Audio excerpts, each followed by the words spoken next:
हाँ जी, the next topic that we are picking up right now, very important for exam, आ चुका है पहले एग्जाम में, दोबारा आ सकता है, ऑलरेडी पास्ट एग्जाम में आ चुका है। Conversion of a section 8 company into a regular profit making company. तो जब आपने बनाई थी तो सेक्शन 8 कंपनी बनाई थी, अब आप उसको रेगुलर प्रॉफिट मेकिंग कंपनी में कन्वर्ट करने जा रहे हो। और सोच के देखो, सेक्शन 8 कंपनी बनाई, भारत सरकार से या राज्य सरकार से, स्टेट गवर्नमेंट से आपने एक लैंड लिया, 5 एकड़ 10 एकड़ लैंड, फ्री ऑफ कॉस्ट या फिर only on the payment of 1 रुपी, और सब्सिडाइज लैंड मिल गई आपको। वहाँ पर आपको जो भी सेटअप बनाना है, बिल्डिंग बनानी है उसके लिए, मतलब हो सकता है कि उस लैंड की रियल वैल्यू 100 करोड़ रुपए है, और 100 करोड़ की लैंड आपको या तो फ्री में मिली है भारत सरकार से या स्टेट गवर्नमेंट से, राज्य सरकार से, या फिर 1 रुपये में मिली है।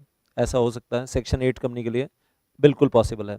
नंबर 2, उसके बाद आपने अपना डोनेशन के लिए, स्लिप्स के लिए जो बुक बनवाई जाती है, चंदा बुक, कहाँ चंदा बुक या डोनेशन बुक, वो बनवा ली आपने। और उसके बाद आप जाकर अमिताभ बच्चन, सलमान खान, शाहरुख खान, अक्षय कुमार, वटेवर आज बॉलीवुड स्टार्स, रजनीकांत, सब मतलब बॉलीवुड टॉलीवुड सबके पास जाकर, और जो भी बड़े बड़े वेल स्पोर्ट्स पर्सन हैं, सबसे डोनेशंस मांग कर आ रहे हैं, और खूब सारा पैसा इकट्ठा कर लिया, 400-500 करोड़।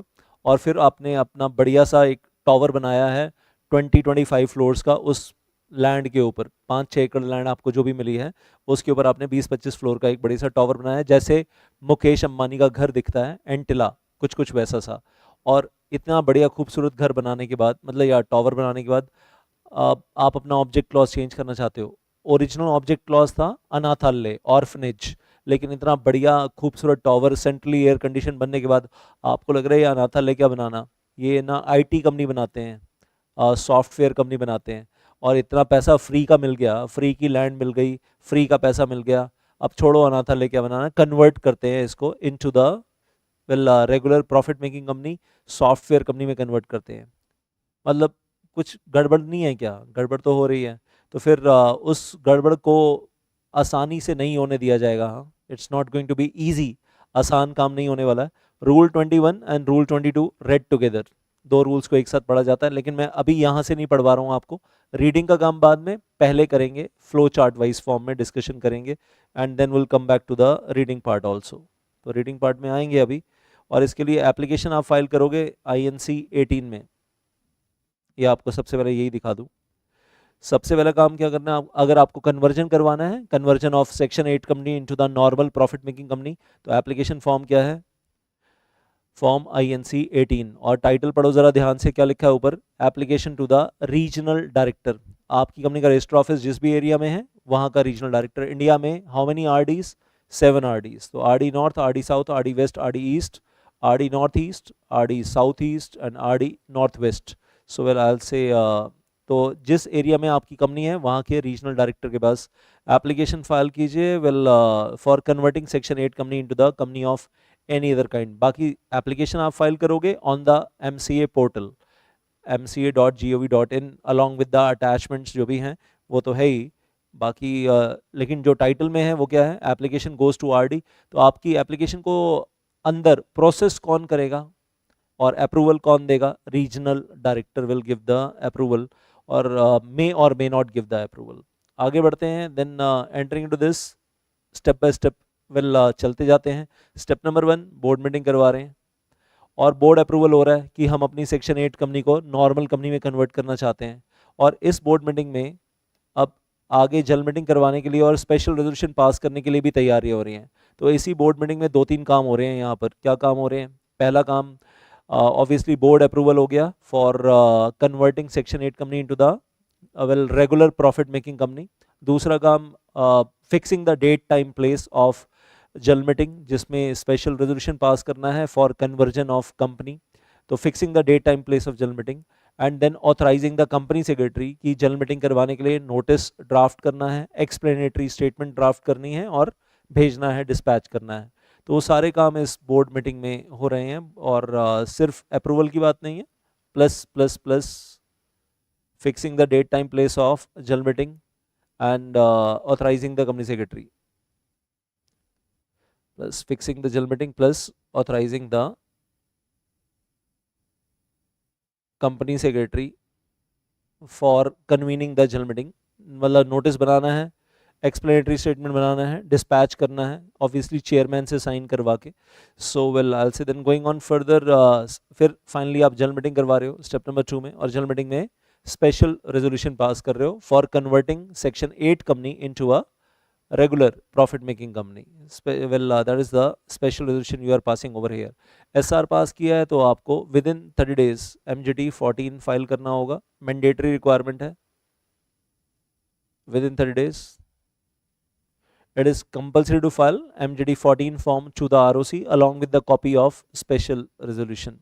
SR की कॉपी साथ में जाएगी.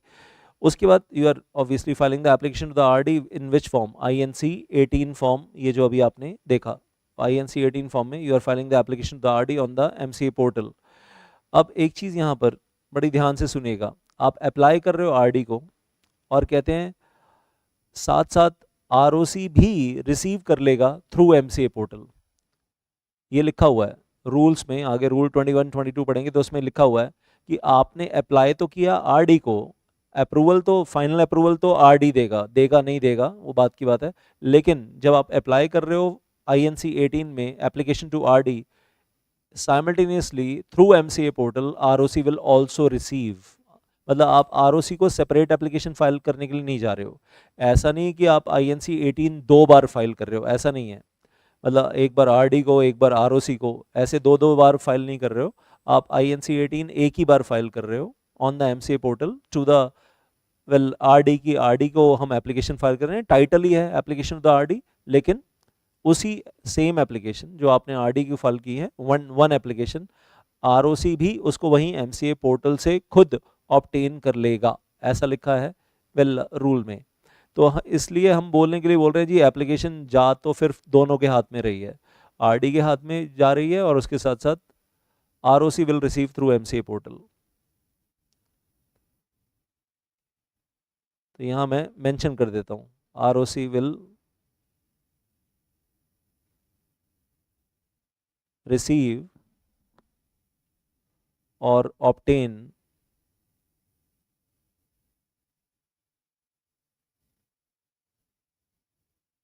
Through MCA portal.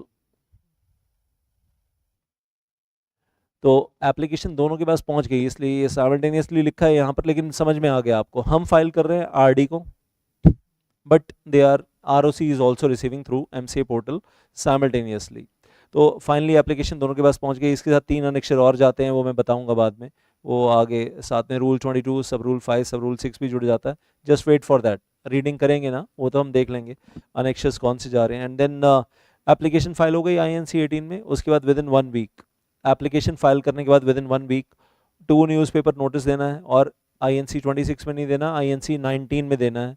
और वही 1 English newspaper, 1 vernacular language newspaper, inviting everyone कि आओ टांग अड़ाओ और ऑब्जेक्शन फाइल करो और हमारी कंपनी को कन्वर्ट मत होने दो, सेक्शन 8 कंपनी को नॉर्मल कंपनी में कन्वर्ट मत होने दो.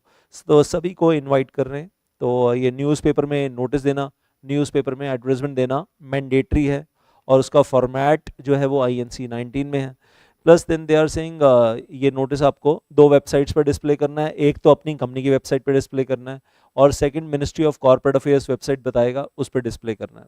फिर आगे बढ़ते हैं step number 6, simultaneously with the publication in the newspaper. जब आप न्यूज़पेपर में पब्लिकेशन डाल रहे हो उसी वक्त साथ साथ company shall also send the individual notice by registered post by speed post, भारतीय डाक सेवा, Indian post office.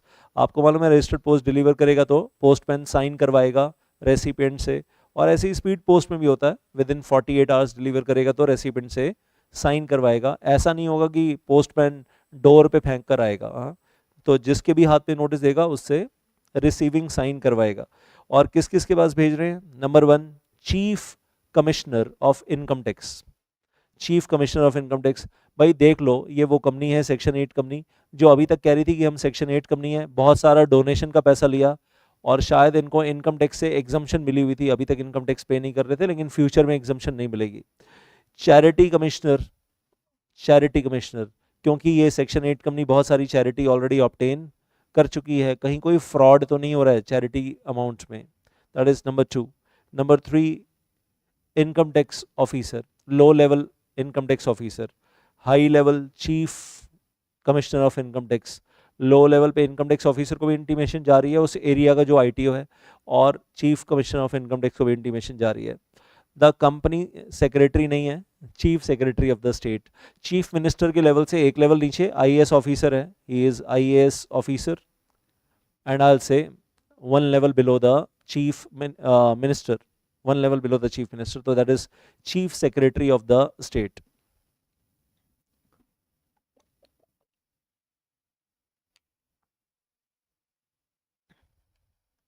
So well, I'll say chief secretary सरकारी एम्प्लॉई है, लेकिन आप ये सोचो कि इंटीमेशन अगर चीफ सेक्रेटरी के लेवल पे जा रही है, वो is just one level below the chief minister, मतलब आपकी सेक्शन 8 कंपनी जिस स्टेट में है उस स्टेट के चीफ मिनिस्टर के लेवल से एक लेवल नीचे खबर पहुंच रही है, और आप खुद ही खबर दे रहे हो, पहुंचा रहे हो कि हम सेक्शन 8 कंपनी से नॉर्मल प्रॉफिट मेकिंग कंपनी में कन्वर्ट हो रहे हैं, और हमने वो 200 300 400 करोड़ का जो डोनेशन लिया था वो हमने ऐश कर ली, मज़े कर लिए, और अभी हम कन्वर्ट होने जा रहे हैं into the normal profit making company. उनके भी क्या एंटीना खड़े हो जाएंगे, क्या ये लोग एकदम से अलर्ट हो जाएंगे कि सेक्शन 8 कंपनी थी, इतने सारे बेनिफिट ले रही थी, इनकम टैक्स एग्जम्पशंस ले रही थी, और अब कन्वर्ट हो रही है, तो कहीं कोई फ्रॉड तो नहीं हो रहे हैं।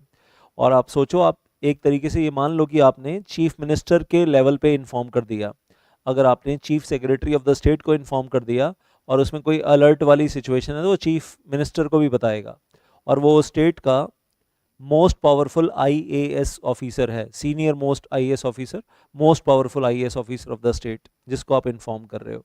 फिर हम कह रहे हैं these authorities give reasonable opportunity of being heard to the company. अब ये अथॉरिटीज कंपनी को बुलाएंगी और कंपनी को बुलाकर पूछेंगी, हाँ भाई क्यों कन्वर्ट होना है आपको, और हम आपके कन्वर्जन के अगेंस्ट ऑब्जेक्शन रेज क्यों ना करें, और हम अपना ऑब्जेक्शन रीजनल डायरेक्टर को क्यों ना दें, आरडी को क्यों ना दें कि इस कंपनी को कन्वर्ट मत होने दो। तो आपको बुलाया जाएगा, शो कॉज नोटिस देंगे, कारण बताओ नोटिस, शो कॉज नोटिस, कारण बताओ नोटिस, और reasonable opportunity of being heard देंगे। आप बताइए कि आपको क्यों कन्वर्ट होने से रोका क्यों ना जाए, why we should not stop your conversion.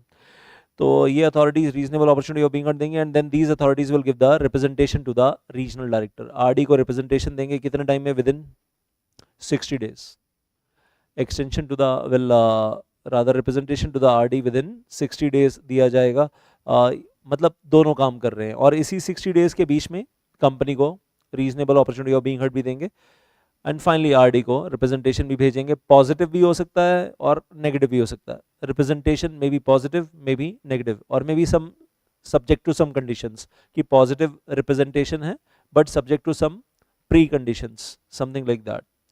तो this is how the things move in. अब इसमें एक चीज़ और यहाँ पर ऐड ऑन कर ले, ये मैंने आपको बता ही दिया कि एमसी की वेबसाइट पे हम सिर्फ एक बार ही फाइल करेंगे, आरओसी अपने आप ले लेगा वहाँ से, और ऊपर वो कहानी एलैबोरेट करके लिख दी गई है। वेल ऑब्वियसली जनरल मीटिंग के लिए ऑथराइज करेंगे, जनरल मीटिंग फिक्स करेंगे, कंपनी सेक्रेटरी को ऑथराइज करेंगे, वो थोड़ा सा और ज़्यादा डिटेल में लिखा हुआ है यहाँ पर। अब एक चीज़ और यहाँ पर ऐड ऑन दे दूँ आपको, वेल जो स्क्रीन के सेंटर में आपको दिख रहा है, जो मैंने अभी तक नहीं बताया था, 3 अनेक्शर्स कौन से जाने हैं।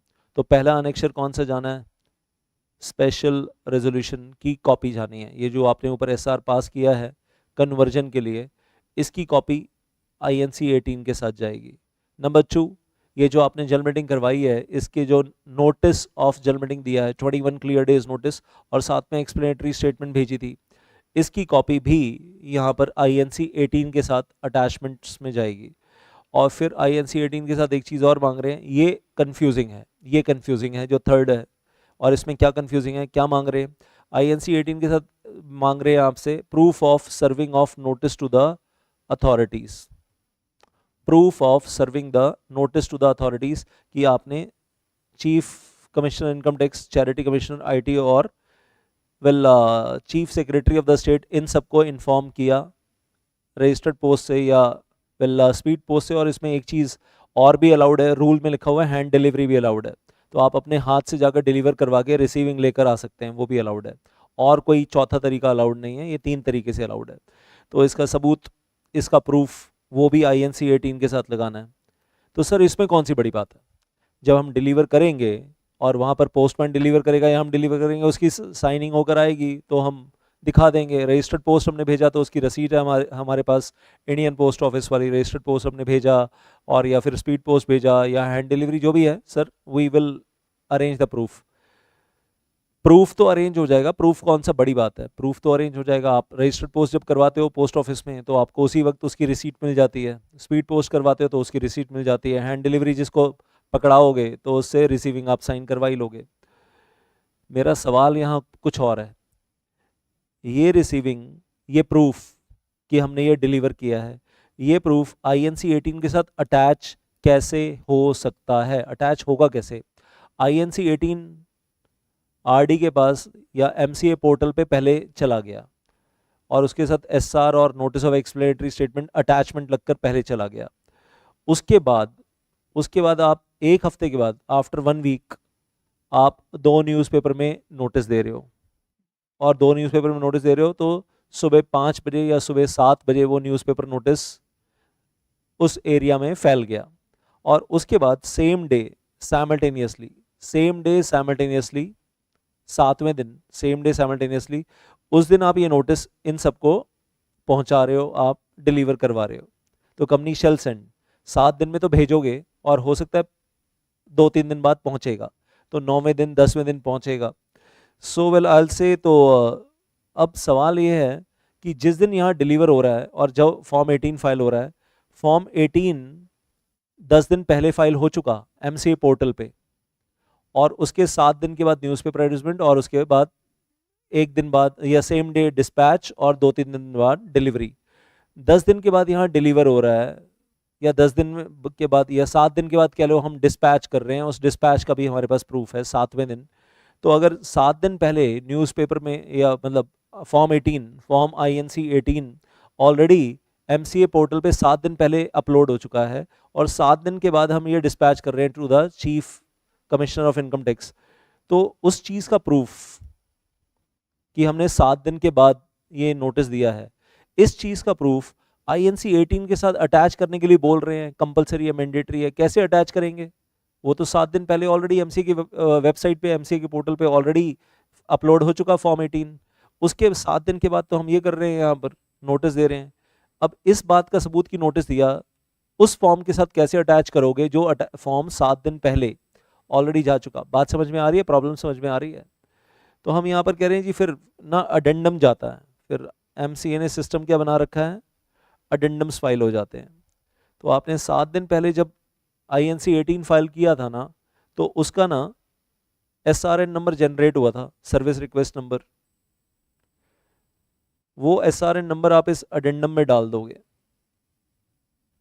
अडेंडम मतलब एड ऑन्स फाइल करने की फैसिलिटी है हमारे पास, और ये अडेंडम फाइल करने के लिए ना पहले एक फॉर्म होता था, अभी वो फॉर्म ही एबॉलिश हो गया है। उस फॉर्म का नाम था RDGNL 5, ये अभी एबॉलिश हो गया है, अब यूज़ नहीं हो रहा है, इंडिया में ख़त्म हो गया। तो ये अडेंडम फाइल करने के लिए पहले तो क्या दिया हुआ था इन्होंने, फॉर्म दिया हुआ था RDGNL 5, अभी मैं कहूँगा वो RDGNL 5 ख़त्म कर दिया इन्होंने, एबॉलिश कर दिया इन्होंने।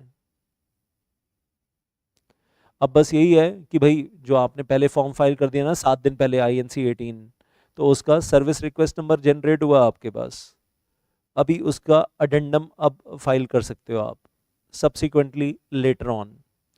अब किस फॉर्म में फाइल करना है? एबॉलिश कर दिया। अब एबॉलिश कर दिया तो अब बैठकर सोचो कौन सा फॉर्म यूज़ करोगे फिर। ऐसा कोई फॉर्म इन जनरल जब कोई फॉर्म नहीं बताया जाता, जब कोई फॉर्म नहीं बताया जाता और आपको कोई डॉक्यूमेंट फाइल करना होता है, ये प्रूफ फाइल करना है, तो फिर कौन सा फॉर्म यूज़ कर लें? GNL2 यूज़ कर लें, और GNL2 यूज़ कर लें, और साथ में उस GNL2 में हम ये जो प्रूफ लगाना है प्रूफ लगा देंगे कि हमने डिस्पैच किया। और वेल INC 18 में जो पहले हमने SRN मतलब जनरेट किया था वो GNL2 में डाल देंगे, GNL2 में SRN डाल देंगे। भाई ये पहले वाले फॉर्म का ये SRN नंबर है जिसके साथ हम लिंक कर रहे हैं इसको, जो INC 18 7 दिन पहले फाइल हुआ था उसका SRN नंबर हम GNL2 में डाल रहे हैं, ताकि दोनों फॉर्म आपस में लिंक हो जाएं और आरओसी को समझ में आ जाए, अच्छा ये जो नया फॉर्म आया है GNL2 ये उस INC 18 के साथ अटैच्ड है जो या उसका अडेंडम है जो 7 दिन पहले फाइल हुआ था। तो अभी यहाँ पर ये मुझे लग रहा है GNL2 होगा, मतलब हो सकता है, अभी वो चेक करना पड़ेगा, अभी इन्होंने अबॉलिश किया है, बट माय मतलब एज पर माय एक्सपीरियंस जब RD GNL5 अबॉलिश कर दिया, ख़त्म कर दिया, तो इट कैन बी GNL2, या फिर देखना पड़ेगा कहीं GNL4 तो नहीं है। हालांकि GNL4 का पर्पज़ तो होता है कि ROC के पास जो डॉक्यूमेंट्स गए हैं उसको रेक्टिफाई कर रहे होते हैं, उसमें रेक्टिफिकेशंस वगैरह कर रहे होते हैं, वो GNL4 का पर्पज़ होता है। तो GNL2 हो सकता है, चांसेस हैं, क्योंकि उसमें अदर्स लिखा हुआ है सबसे नीचे, GNL2 में लिखा हुआ है अदर्स, तो अदर्स में आ सकता है ये अडेंडम उसमें चला जाएगा। सो लुक्स लाइक दैट, जो मुझे अभी इस वक्त समझ में आ रहा है वो तो यही समझ में आ रहा है कि इट कैन बी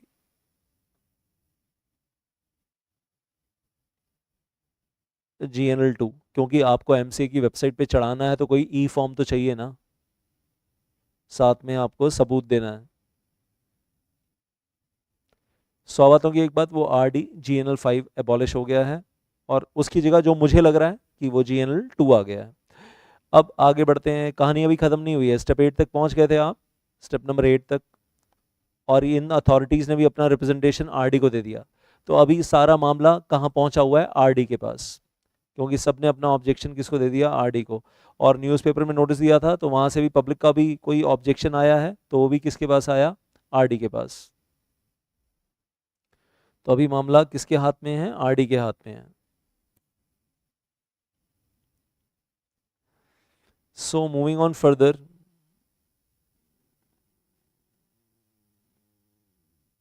हाँ जी, स्टेप नंबर 8 तक कर लिया था ना, आप स्टेप नंबर 9 पढ़ो ज़रा। Step number 9, RD may demand more no objection certificates of other authorities from the company। ये जो 4 अथॉरिटीज़ हैं इनका तो आ गया रिप्रेजेंटेशन, लेकिन इन चारों के अलावा अदर अथॉरिटीज़ का भी NOC ला कर दो। RD may demand more NOCs from the other authorities from the company and then RD will give the final approval। RD may not give the final approval for conversion of section 8 company into a regular profit making company। अब इसके बाद interesting कहानी है। क्या interesting है, company को अब एक सेकंड स्पेशल रेजोल्यूशन और पास करना है।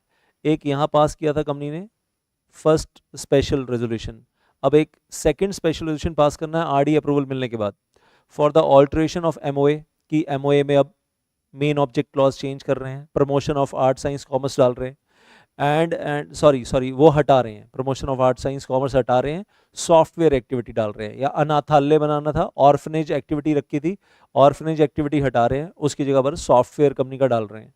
So company passes second SR for alteration of MOA and AOA, वो जो एब्सोल्यूट प्रोहिबिशन लगा रखी थी डिविडेंड पे कि डिविडेंड नहीं देंगे, वो हटा रहे हैं, डिलीट कर रहे हैं। और कितने दिन में करो, with in 30 days after passing the RD order. RD order आने के बाद 30 दिन के अंदर अंदर ये दो SR, ये सेकंड SR पास करना है। फर्स्ट SR पास किया था शुरू में INC 18 फाइल करने से पहले, और उसकी कॉपी INC 18 के साथ गई थी। सेकंड SR पास कर रहे हैं RD का फाइनल अप्रूवल मिलने के बाद कि हाँ अब RD का फाइनल अप्रूवल मिल गया और हाँ हम अब फाइनली कन्वर्ट होना चाहते हैं into a regular profit making company. उसके बाद और आगे जाते हैं तो company shall file to the ROC। अब कंपनी ROC के पास क्या फाइल करेगी, INC 28 फाइल करेगी, साथ में RD ऑर्डर की कॉपी लगा कर देगी, और altered memorandum article altered MOA AOA की कॉपी लगा कर देगी, plus plus plus declaration that the conditions prescribed by the RD are also complied with. तो ये सारी चीज़ें ROC को देंगे और फिर ROC आपको फ्रेश सर्टिफिकेट ऑफ इनकॉर्पोरेशन दे देगा। ROC will issue the new certificate of incorporation in your step number 13। Step number 13 में आपको न्यू सर्टिफिकेट ऑफ इनकॉर्पोरेशन मिल जाएगा। एक चीज़ अब यहाँ पर ऐड ऑन कर लेते हैं,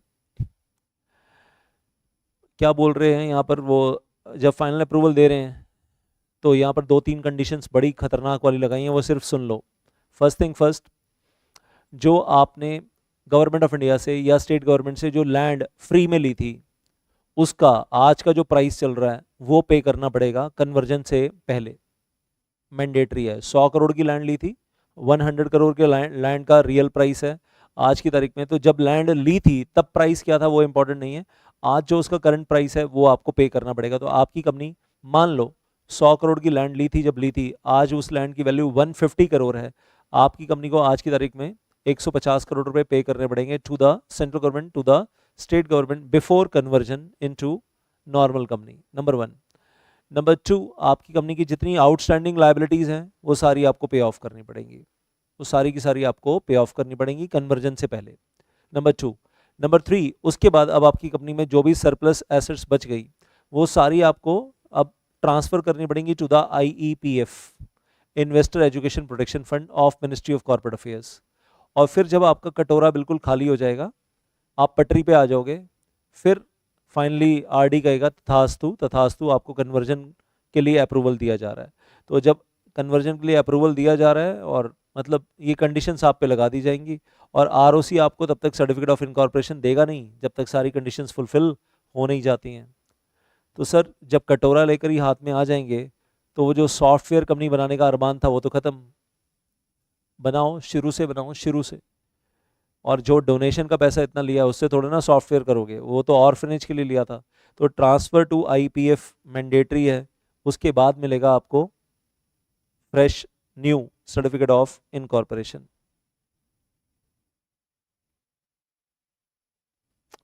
सो ये कहानी है, आप पढ़ भी लेते हैं, एक बार रीड आउट भी कर लेते हैं क्या लिखा हुआ है। एक चीज़ और भी जान लो अभी आप यहाँ पर, कहानी पढ़ने से पहले एक टेक्निकल पॉइंट है, उसके बाद मैं रीड बाद में करवा देता हूँ। तो एक पॉइंट और जानना है, वेल और वो पॉइंट अब नेक्स्ट डायग्राम में आपको नज़र आ जाएगा। स्टेप बाय स्टेप पढ़ लेंगे अब इसको, step 1, step 2, step 3। Step number 1 हमारा फाइनेंशियल ईयर क्लोजिंग है, हमारा फाइनेंशियल ईयर क्लोजिंग है, स्टेप नंबर 1। स्टेप नंबर 2, हम एप्लीकेशन फाइल कर रहे हैं RD के पास कन्वर्जन के लिए, converting section 8 company into the regular company. लेकिन प्रॉब्लम क्या है, there is a gap of more than 3 months, there is a gap of more than 3 months between financial year closing and filing of application. Financial year closing के बाद और application file करने से पहले बीच में there is a gap of more than 3 months, and let us presume 3 months 10 days का gap है। अब ये रूल 22 सब रूल 5 में एक सिचुएशन दी हुई है कि gap is more than 3 months after the closure of financial year. और मान लो कि आपका फाइनेंशियल ईयर क्लोजिंग डेट आप चेंज कर लो, 2022 का 23 कर लो, 24 कर लो, 25 कर लो, 2025, तो पूरा चार्ट उसी हिसाब से चेंज हो जाएगा फिर। लेकिन 31 मार्च इंपॉर्टेंट है, 31 मार्च आपकी बैलेंस शीट की डेट है। और well I will say INC 22 INC sorry 31 March 2022 ले रहे हैं, तो यहाँ पर 10th July 2022 is the date of filing application. अब ज़रा ध्यान से पढ़ना, स्टेप नंबर 1 हो गया financial year closing, step number 2 you are filing the application, 2A we are saying date is 10 July, and then moving on further. तो अब कह रहे हैं आपको ना वर्किंग बैकवर्ड्स करना है, 30 डेज पीछे जाना है आपको। जिस दिन एप्लीकेशन फाइल कर रहे हैं उससे पहले वाले 30 दिन, उससे पहले वाले 30 डेज में, तो 10 जुलाई को एप्लीकेशन फाइल कर रहे हैं तो बैकवर्ड वर्किंग करते हैं तो दैट गोज टू 11 जून। इन दिनों के बीच में आप कोई एक दिन चुन लो अपनी मर्जी का, 11 जून 2022 चुन सकते हो, या फिर 12 जून, 13 जून, 15 जून, 30 जून, 30 जून चुनना है तो वो भी चुन सकते हो। उस दिन की एक और बैलेंस शीट बनाओ, वो पुरानी वाली बैलेंस शीट 31 मार्च वाली बैलेंस शीट अभी भूल जाओ आप, 31 मार्च वाली भूल जाओ, एक और बैलेंस शीट बनाओ, नई balance sheet, latest situation of assets and liabilities, latest situations of asset and liabilities इसमें डालो। एंड देन आई से वेल इस बैलेंस शीट को ऑडिट नहीं करवाना है, इस नई बैलेंस शीट को ऑडिट नहीं करवाना है, इसको आपको सर्टिफाई करवाना है from the statutory auditor of the company, और may not be statutory auditor of the company, any CA all over India, किसी भी CA से करवा लो, कंपनी का ऑडिटर है तो भी चलेगा, नहीं है तो भी चलेगा। और एक चीज़ और भी बोल रहे हैं कि आपने ये जो तारीख रखी है ना आपकी, वेल जिस तारीख पे आप बैलेंस शीट बना रहे हो, एसेट लायबिलिटीज़ की स्टेटमेंट बना रहे हो, अब आप इस बीच में यहाँ बीच की ये जो ड्यूरेशन यहाँ नज़र आ रही है इसका एक इनकम एक्सपेंडिचर अकाउंट भी बनाओ कि 31 मार्च की क्लोजिंग के बाद, 31 मार्च की क्लोजिंग के बाद, और ये जो हमने न्यू एसेट्स और लायबिलिटीज़ की स्टेटमेंट बनाई है, इस बीच का जो गैप आ रहा है, इस गैप में कितनी इनकम आई, कितनी डोनेशन आई, कितने खर्चे हुए, इसका भी एक इनकम एक्सपेंडिचर अकाउंट चाहिए।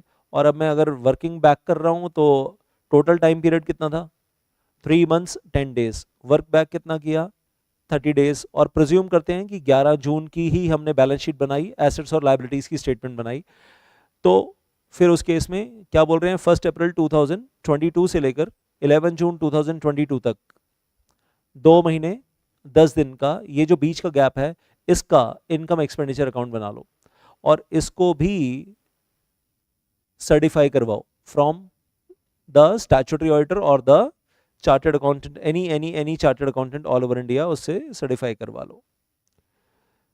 आई होप गेटिंग दैट। और ये जो अब आपकी सर्टिफाइड बैलेंस शीट होगी, ये जो आपका सर्टिफाइड इनकम एक्सपेंडिचर अकाउंट होगा, ये भी एप्लीकेशन के साथ फाइल होगा, अटैच टू द एप्लीकेशन।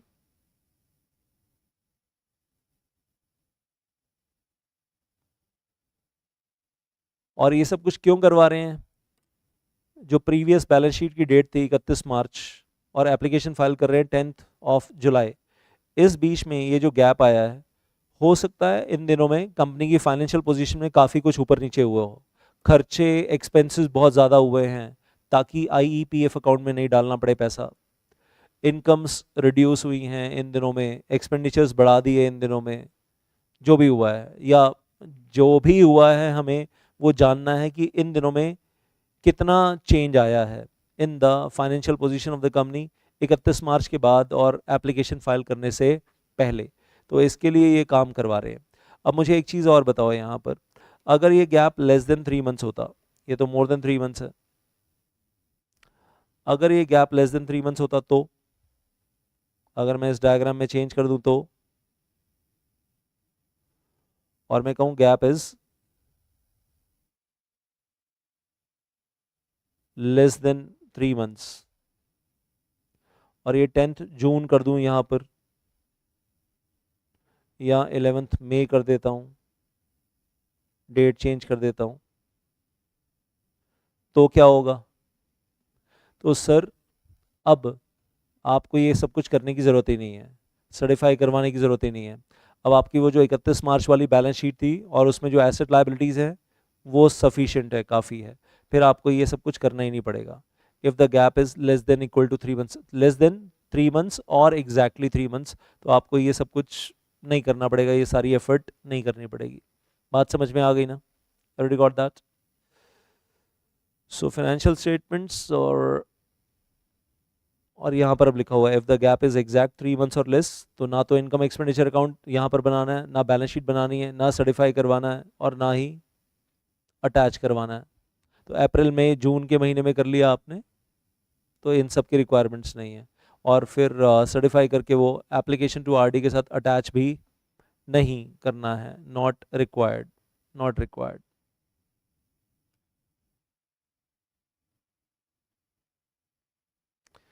तो ये तो हमने बहुत कुछ वैसे ही कर लिया बिना वहाँ से रीड किए। अब रीडिंग का टाइम आ गया है।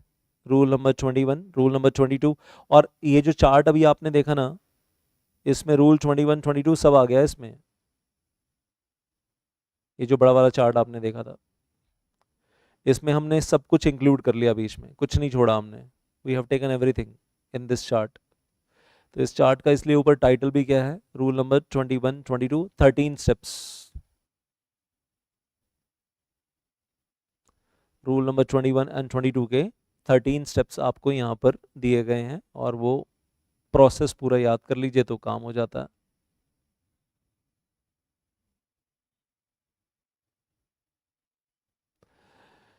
So now into this will I से, अब थोड़ा सा रीडिंग कर लेते हैं और फिर वो ये चैप्टर खत्म हो जाएगा हमारा। तो फटाफट फटाफट फटाफट rule 21, and we are saying special resolution pass करना है, एसआर पास करना है 75% मेजॉरिटी। और उसके बाद हम कह रहे हैं जी एसआर पास करने के लिए आपको जनरल मीटिंग करवानी है, 21 क्लियर डेज नोटिस देना है, उसके साथ आपको एक्सप्लेनेटरी स्टेटमेंट भी देनी है। सो 6 contents of the explanatory statement which is attached with the notice of general meeting, section 102 explanatory statement। SR पास करने से पहले शेयर होल्डर्स को क्या क्या बताना है, ताकि वो अपना माइंड मेकअप कर सकें कि एसआर पास करना है या नहीं करना है, फेवर में वोट देना है, अगेंस्ट में वोट देना है। Date of incorporation of the company बताइए, प्रिंसिपल ऑब्जेक्ट जो पुराना चला आ रहा है as set out in the memorandum, existing जो पहले से चला आ रहा है वो बताइए, ऑर्फनेज होम और whatever जो भी आपने बना रखा है। Then reason as to why the activities for achieving the object of the company cannot be carried out in the current structure, मतलब हम क्यों कंटिन्यू नहीं कर सकते वो जो एक्टिविटी चल रही है? अगर हमने ऑर्फनेज होम की एक्टिविटी रखी है तो उसको हम आगे कंटिन्यू नहीं कर सकते, क्यों नहीं कर सकते? नहीं सर, वो इसलिए नहीं कर सकते क्योंकि अब हमारे ऑर्फनेज होम में जितने बच्चे थे उन सब बच्चों को किसी ना किसी ने गोद ले लिया है, और अब हमारे ऑर्फनेज होम में एक बच्चा भी नहीं है। अभी इंडिया में कोई ऑर्फन है ही नहीं, अब पूरे हिंदुस्तान में कोई ऑर्फन है ही नहीं, और या हमारी सिटी में, हमारे शहर में, हमारी स्टेट में कोई ऑर्फन नहीं है, तो अब इसलिए ऑर्फनेज की ज़रूरत नहीं है। बताओ, रीज़न बताओ कि आप ऑर्फनेज को सॉफ्टवेयर कंपनी में क्यों कन्वर्ट करना चाहते हो? इफ़ द प्रिंसिपल और main object of the company is propose to be altered, आप चेंज करना चाहते हो, what would be the new altered object? जी हम तो सॉफ्टवेयर कंपनी बनाना चाहते हैं, या हम तो AI, artificial intelligence, ML, machine learning, robotics, robots बनाने वाली कंपनी बनाना चाहते हैं, ये फ्यूचर है हमारा। तो इंडियन इकॉनमी का फ्यूचर है या वर्ल्ड इकॉनमी का फ्यूचर है, तो आप जो भी करना चाहते हो वो बताओ अभी आप यहाँ पर।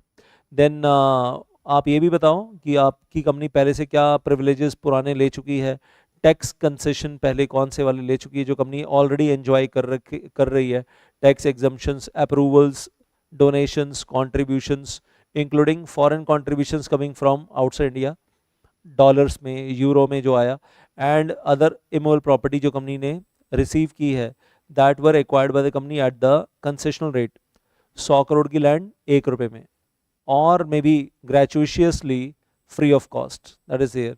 And if so the market price prevalent at the time of acquisition, जब कंपनी ने वो प्रॉपर्टी रिसीव की थी उस वक्त मार्केट प्राइस तब क्या था, and the price that was paid by the company, company ने क्या पे किया था? 100 करोड़ की प्रॉपर्टी थी उस वक्त और कंपनी ने 1 रुपया पे किया था, only 1 rupee. And then the details of any donations or bequest received by the company with the conditions attached to their utilization, conversion से पहले कितना डोनेशन ऑलरेडी कंपनी रिसीव कर चुकी है। Then details of the impacts of the propose conversion अगर हुआ और orphanage को सॉफ्टवेयर कंपनी में अगर कन्वर्ट किया तो उसका इम्पैक्ट क्या आएगा on the members of the company, including the detail of any benefit that may accrue to the member, क्या उससे कंपनी के एग्जिस्टिंग मेंबर्स को फायदा होगा? एक्चुअली नहीं होना चाहिए, एब्सोल्यूट प्रोहिबिशन, यही था ना, डिविडेंड नहीं मिलेगा, एब्सोल्यूट प्रोहिबिशन। तो हम यही करें कि अगर आप कन्वर्जन भी कर रहे हैं तो क्या मेंबर्स को कोई बेनिफिट मिल रहा है उसका? अब मतलब कन्वर्जन के टाइम पे तो नहीं होना चाहिए, फ्यूचर में सॉफ्टवेयर कंपनी बनने के बाद बिजनेस करेगी, प्रॉफिट कमाएगी, वो बात की बातें हैं। Due to the conversion activity कोई बेनिफिट नहीं होना चाहिए मेंबर्स को। Then step number 2, filing that SR to the ROC will in along with that form MGD14 within 30 days of passing the SR। फिर अगला कदम बढ़ाते हैं आगे, तो वेल रीजनल डायरेक्टर के पास एप्लीकेशन जाएगी INC 18 में, और INC 18 के साथ SR की कॉपी जाएगी, जनरल मीटिंग का जो नोटिस है और उसकी जो एक्सप्लेनेटरी स्टेटमेंट है वो कॉपी अटैच होकर जाएगी। और अभी जो हमने किया नहीं है, फ्यूचर में जो हम करेंगे, notice, registered post, speed post, hand delivery to the chief commissioner of income tax, to the ITO income tax officer, to the charity commissioner, जो अभी हम करेंगे, और chief secretary of the state, उसको भी अटैच कर दो यहाँ पर। The company shall also attach the proof of serving the notice served on all authorities mentioned in the rule 22 sub rule 2। और ये अभी तो नोटिस सर्व होगा, to be served after 1 week, to be served after 7 days, ये served नहीं है, ये served के बजाय क्या बोलना चाहिए? To be served after 7 days, to be served after 7 days. INC 18 आज फाइल कर रहे हैं और ये सब कुछ नोटिस सर्व करेंगे 7 दिन बाद, लेकिन उसकी अटैचमेंट, उसका प्रूफ अभी मांग रहे हैं। और ये प्रूफ कैसे जाने वाला है? Addendum, addendum corrigendum of INC 18, addendum to INC 18 बाद में जाएगा। Then step number 4, filing the application to the ROC in the form INC 18 simultaneously. An intimation along with the copy of the application with the annexures as regarding the form INC 18 with the RD shall also go to the ROC through MCA system. आप application file करोगे MCA के portal पे INC 18 to the RD एक बार, लेकिन वो पहुंचेगी ROC के पास भी, लेकिन वो पहुंचेगी आरओसी के पास भी किसके थ्रू, एमसीए सिस्टम के थ्रू। और आपकी स्टेट का जो आरओसी है वो ध्यान देगा इस बात पे कि घपला तो नहीं हो रहा, फ्रॉड तो नहीं हो रहा, तो इस चीज़ का ध्यान वो भी देगा। फर्दर स्टेप्स आगे बढ़ रहे हैं, अभी कहानी ख़त्म नहीं हुई है, बट हम कह रहे हैं ये स्टेप 4 के बाद स्टेप 5 रूल 21 में नहीं दिया हुआ, स्टेप 5 जो है वो रूल 22 में दिया हुआ है। तो स्टेप नंबर 1 2 3 4 रूल 21 में दिया हुआ है, स्टेप नंबर 5 रूल 22 में दिया हुआ है, और फिर आगे की कहानी रूल 22 में चल रही है। बिना पढ़े आपको ऑलरेडी मालूम है। आईएनसी 18 फाइल करने के बाद 1 वीक में न्यूज़पेपर नोटिस भी देंगे, एंड आई से कंपनी के अपने खर्चे पे। और न्यूज़पेपर नोटिस का जो फॉर्मेट है आईएनसी 19 में है, वर्नाकुलर न्यूज़पेपर में भी देंगे प्लस इंग्लिश न्यूज़पेपर में भी देंगे, which is circulating in that district where the register office of the company is situated, और plus plus plus on the website of the company भी देंगे। नंबर 1 कंपनी की website, and number 2 website notified by और directed by CG, may be MCA ministry of corporate affairs की website, अगर MCA कहेगा तो 2 newspaper और 2 वेबसाइट्स पे नोटिस चला जाएगा टू इनवाइट द पब्लिक। आइए ऑब्जेक्शन फाइल कीजिए। Company shall send the copy of the notice along with the publication. किस किस को दे रहे हैं और क्या क्या बोल रहे हैं यहाँ पर? वेल या तो रजिस्टर्ड पोस्ट से भेजो या फिर हैंड डिलीवरी से भेजो। एंड किसको? Chief commissioner of income tax officer, charity commissioner, chief secretary of the state, और एड ऑन भी है अभी यहाँ। तो पॉइंट नंबर 5, एनी ऑर्गेनाइजेशन और डिपार्टमेंट ऑफ द सीजी और एसजी और एनी अदर अथॉरिटी। तो ये वाला पॉइंट तो चार्ट में उस बॉक्स में फिट नहीं हो रहा था, मैंने लिखा नहीं। वेल जहाँ 4 अथॉरिटीज़ का नाम दिया था, 5वां ये भी ऐड कर सकते हैं। Any organisation, any department of CGSG और any other authority under whose jurisdiction the company has been operating, जिसके अंडर काम कर रहे हैं। Proof of serving of this notice shall be attached with INC 18, जो 1 हफ्ता पहले ऑलरेडी फाइल हो चुका है। मतलब कभी कभी लगता है क्या मजाक है, मतलब जोक मार रहा है एमसीए, लेकिन ये आईएनसी 18 नहीं है। यहाँ पर क्या है? अटैच टू द आईएनसी 18 कैसे फाइल करेंगे? Shall be attach with INC 18। Proof of serving कैसे भेजेंगे? अडेंडम ऑफ आईएनसी 18 भेजेंगे, एंड एसआरएन ऑफ आईएनसी 18 जो 1 हफ्ता पहले फाइल किया था shall be mentioned in addendum.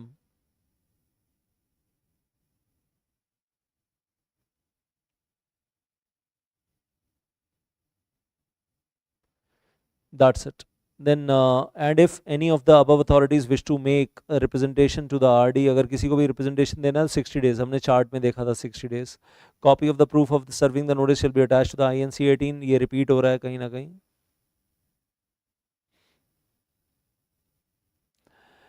Board of directors shall give the declaration that no dividend is paid.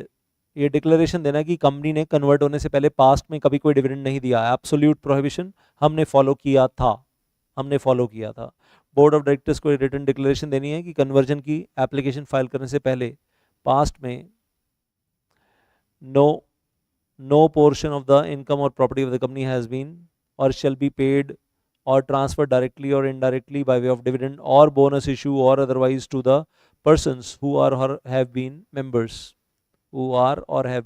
of the company, or to any other one or more persons, one of them to any person claiming through them.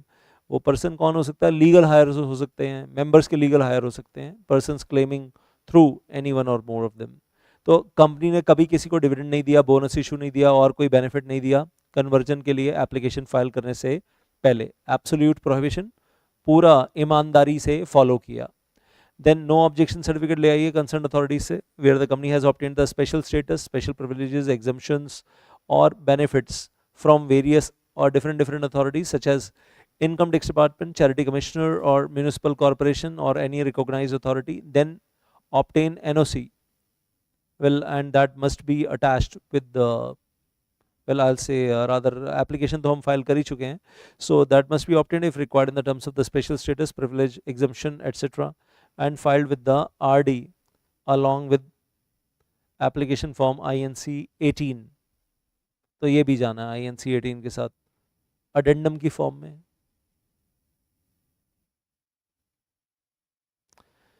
Filing all the financial statements, annual returns, और ये हमारी बात already हो गई, और इसका diagram मैंने आपको करवा दिया कि अगर आपका जो एप्लीकेशन है उसका गैप 3 महीने से ज़्यादा आ रहा है फाइनेंशियल ईयर क्लोजिंग के बाद, तो फिर आपको एक नई स्टेटमेंट बनानी पड़ेगी एसेट लायबिलिटीज़ की, फाइनेंशियल पोजीशन की, और उसको चार्टर्ड अकाउंटेंट से या किस मतलब कंपनी के स्टैट्यूटरी ऑडिटर से या ऑल ओवर इंडिया किसी भी चार्टर्ड अकाउंटेंट से सर्टिफाई करवाना पड़ेगा, एंड उसको अटैच करना पड़ेगा INC 18 के साथ। डायग्राम देख लिया।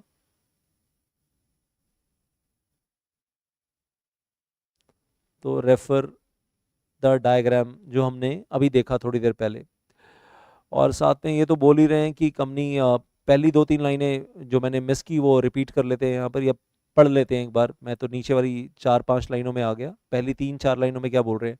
The company should have filed all the financial statements, annual returns, AOC 4, MGD 7, preceding the date of submitting the application to the RD, and all the returns required to be filed in the act up to the date of submitting the application to the RD। तो company ने अपने पुराने AOC 4 और क्या कहना चाहिए balance sheet के साथ income expenditure account, not the P&L account, वो ठीक से फाइल किया हुआ है। एनुअल रिटर्न्स MGD 7 ठीक से फाइल किया हुआ है, उसमें कभी कोई डिफ़ॉल्ट नहीं किया हुआ बिफोर फाइलिंग द एप्लीकेशन। और साथ में न्यू लेटेस्ट एक फाइनेंशियल स्टेटमेंट बना लो अगर आपका एप्लीकेशन जो आप फाइल कर रहे हो that is at a gap of more than 3 months from the immediately previous financial year closing। Then certificate from the practicing CS etc. That preconditions of the conversion are complied with, the company shall file this application along with the declaration from the practicing CS, ये उसके अंदर ही होता है INC 18 के, or the CA CWA certifying that the conditions of the Companies Act and the rules thereunder for the purpose of conversion are properly complied with। Then file the approval or the occurrence of any particular authority।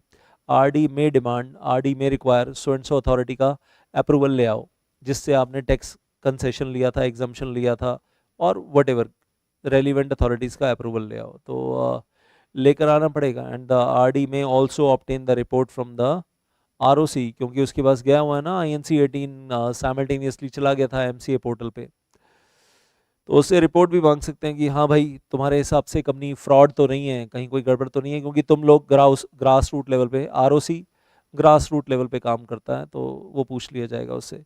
Finally RD का order आ रहा है, वो घड़ी आ गई conversion की, मुबारक हो, final step तक आ गए।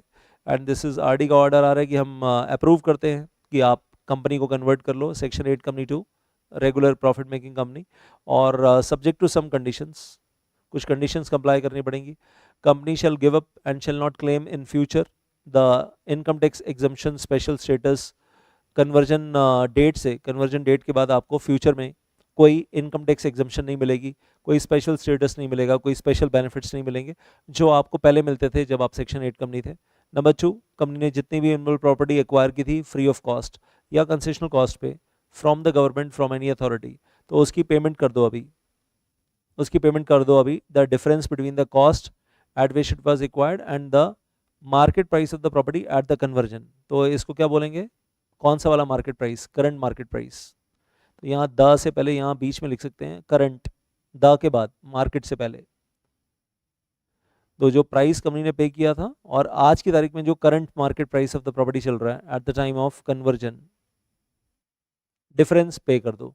तो जब प्रॉपर्टी ली थी 100 करोड़ की प्रॉपर्टी थी, हमने 1 रुपए की ली थी, आज 100 करोड़ की नहीं है वो प्रॉपर्टी, 150 करोड़ की है, तो 150 crore minus 1 rupee, 149 crore 99,99,999 rupees पे कर दो उस लैंड का, आइदर टू द गवर्नमेंट और to the authority which provided the immovable property, में भी प्रॉपर्टी में भी लैंड में भी बिल्डिंग, वो जो भी था उसका अमाउंट पे कर दीजिए।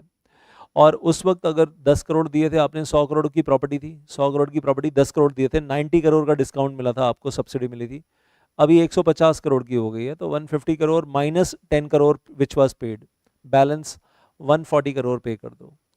एनी एक्यूमुलेटेड प्रॉफिट कंपनी के पास जो भी पड़ा है, अनयूटिलाइज इनकम भी कंपनी के पास जो भी पड़ी है कंपनी के बैंक अकाउंट में, brought forward from the previous years, shall be first utilise to repay to pay the outstanding statutory dues, government dues. Then we are saying also to the amount due to the lenders, company के जो creditors हैं, suppliers हैं, service providers हैं, others including the company's employees, जिनकी कई कई महीने से सैलरी नहीं मिली है, उन सब की पेमेंट। हाँ, तो कंपनी कन्वर्जन से पहले, फाइनल कन्वर्जन से पहले आपके पास बैंक अकाउंट में अब जो भी पड़ा है, सरप्लस, एक्यूमुलेटेड प्रॉफिट, अनयूटिलाइज वगैरह जो भी पड़ा हुआ है, वो सारा का सारा पे करो। Outstanding statutory dues, employees liabilities, lenders, creditors, service providers, and lastly any loans advanced by the promoters of the company or members of the company or any amounts due towards them. Loan दिया है, उस पर interest due है, तो वो भी पे हो जाएगा। उसके बाद अब इंटरेस्टिंग है, लास्ट में जो बैलेंस बचता है, that shall be transferred to the IPF account within 30 days of receiving the approval of the conversion, and bank account becomes nil. Bank account becomes nil, zero bank account हो गया आपका। और एक चीज सोचो, 150 करोड़ की लैंड की पेमेंट करनी है, वो कहाँ से होगी भाई, पैसा ही नहीं है हमारे पास। वो तो लैंड हमें फ्री में मिल गई थी तो सही है, तब तो 100 करोड़ की थी, तब 100 करोड़ की थी, अभी 150 करोड़ की है।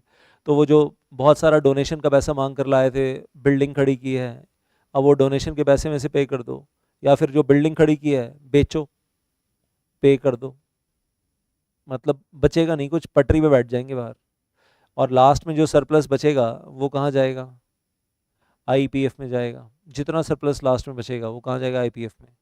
तो इस बात समझ में आ गई ना, 150 करोड़ की लैंड की पेमेंट करनी है, तो उसके ऊपर जो स्ट्रक्चर खड़ा किया हुआ है इतना महंगा, वो टावर खड़ा किया था, सपने बनाए थे, अल्लाह सॉफ्टवेयर कंपनी बनाएंगे, उसको बेचना पड़ेगा, या उसका कुछ पार्ट बेचो टावर का, 150 करोड़ की पेमेंट हो जाए, गेटिंग दैट। फिर लाइबिलिटीज पे ऑफ करो, स्टैट्यूटरी ड्यूज पे ऑफ करो जो भी है, और एम्प्लॉयज ड्यूज पे ऑफ करो। फिर अगर कुछ बचता है आपके पास तो बचा लो, नहीं तो पटरी पे आ जाओ बाहर। And then reasonable opportunity of being heard before rejecting the application. हाँ जी, अगर आरडी एप्लीकेशन रिजेक्ट कर रहा है, रिजेक्ट करने से पहले ROOBH, reasonable opportunity of being heard देगा। और फाइनली अगर आरडी अप्रूवल मिल गया है, then you have to pass the second special resolution for amending the memorandum article. पहला वाला पास किया था रूल 21 में, रूल 21 में एप्लीकेशन से पहले, एप्लीकेशन INC 18 फाइल करने से पहले, सेकंड पास कर रहे हैं फाइनल अप्रूवल मिलने के बाद। और on the receipt of the RD approval general meeting करवाई है, और जनरल मीटिंग में स्पेशल रेजोल्यूशन पास कीजिए for the amendment of memorandum article, कि हाँ हमारे अभी भी अरमान है कि हमें तो कन्वर्ट होना है। Company shall thereafter file with the ROC INC 28 along with the certified copy of the RD order, amended EMOA EOA, पहले E नहीं होता था, ये अभी ना लेटेस्ट अमेंडमेंट आई है तो इलेक्ट्रॉनिक कर दिया इन्होंने, electronic MOA, electronic AOA। Then declaration by the, तो ये कुछ यहाँ नया सा दिख रहा है, ये जो पहले नहीं होता था। Declaration by the directors that conditions if any imposed by the RD have been fully complied with, तो ये सारी conditions comply कीजिए, और ROC के पास INC 28 फाइल कीजिए। देन लास्ट में ROC issues certificate of incorporation after the conversion, INC 11 नया मिल जाएगा, न्यू INC 11 आपकी कंपनी के नाम में जो लिमिटेड प्राइवेट लिमिटेड नहीं था अब ऐड हो जाएगा। ऑब्जेक्ट क्लॉज चेंज हो ही गया है, तो सिन नंबर भी चेंज हो जाएगा, कॉर्पोरेट आइडेंटिटी नंबर में चेंज आएगा। सो यू अंडरस्टैंड दैट, लेकिन डेट ऑफ इनकॉर्पोरेशन पुराना वाला रहेगा, तो कंपनी तो पुरानी चली आ रही है। Then rule number 22 is over, कहानी खत्म हो जाती है, यहाँ पर कहानी खत्म हो जाती है। ये रूल नंबर 23 अलग से दिया गया है, इसका उस कन्वर्जन से कोई लेना देना नहीं है। इंटीमेशन की बात हो रही है, इंटीमेशन ऑफ द ROC की सेक्शन 8 में अगर लाइसेंस कैंसिल हुआ है, तो जिस कंपनी का लाइसेंस कैंसिल हुआ है वो खुद जाकर अप्लाई करेगी ROC को INC 20 में, अलॉन्ग विद द फी कि रादर CG का ऑर्डर आया है लाइसेंस कैंसिल करने के लिए, तो CG का ऑर्डर आया है लाइसेंस कैंसिल करने के लिए, रिवोक करने के लिए, तो कंपनी खुद ही एप्लीकेशन फाइल करेगी ROC को INC 20 में कि आप हमारा लाइसेंस कैंसिल कर दो, और आप हमारा स्टेटस चेंज कर दो, नेम चेंज कर दो, और हमारी कंपनी के नाम में लिमिटेड प्राइवेट लिमिटेड ऐड कर दो। तो ये कहानी अलग है, रेगुलेशन रूल 23 का 21 22 से कोई लेना देना नहीं है। इसके बाद towards the end part in the chapter we are having this features of section 8 company. बिना पढ़े आपको पता है तो मैं आपको होमवर्क दे रहा हूँ, ये सब कुछ मुझे पढ़ने की ज़रूरत नहीं है अब आपके लिए, so I can give it as a homework.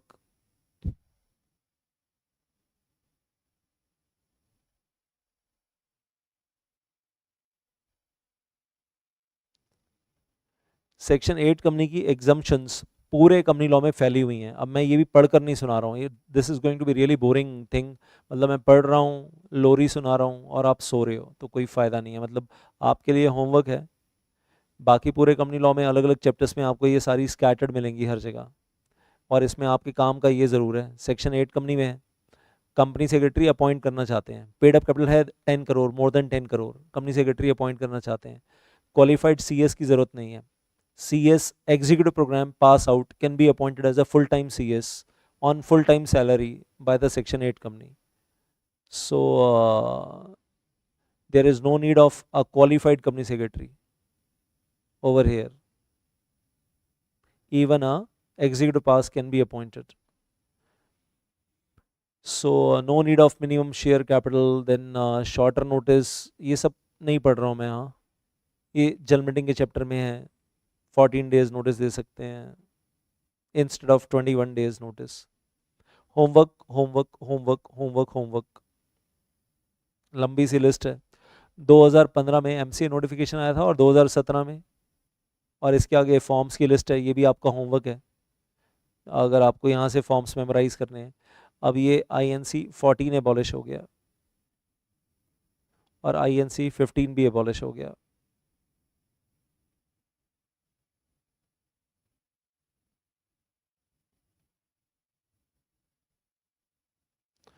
Last में अब एक टॉपिक है जिसका इस चैप्टर से कोई ज़्यादा कुछ लेना देना है नहीं, और सेक्शन 8 कंपनी से भी नहीं है, but I like to devote 2 minutes on this.